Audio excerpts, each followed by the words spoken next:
নমস্কাৰ, মোৰ নাম শ্ৰী ৰাজদীপ বৰা। মই লাচিত বৰফুকন উচ্চ মাধ্যমিক বিদ্যালয়ৰ 10ম শ্ৰেণীৰ ছাত্ৰ। মই সমাজ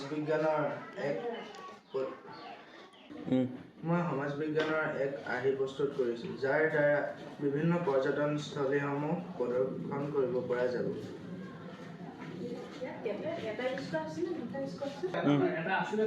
অসমৰ ৰাষ্ট্ৰীয় উদ্যানসমূহ কোনকেইখন জিলাত অৱস্থিত তাক এক সহজ পদ্ধতিৰে মই প্ৰদৰ্শিত কৰিবলৈ বিচাৰিছোঁ।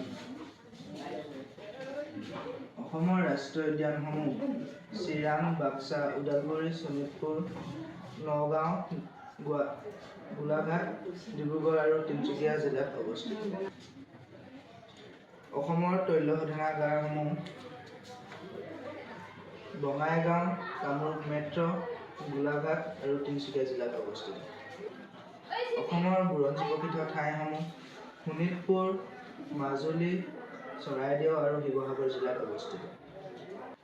অসমৰ বৃহৎ চাহ বাগিচাখন বিশ্বনাথত অৱস্থিত। অসমৰ কয়লা খনিসমূহ ধুবুৰী, কাৰ্বি আংলং, ডিমা হাছাও, ডিব্ৰুগড়, চৰাইদেউ আৰু তিনিচুকীয়া জিলাত অৱস্থিত।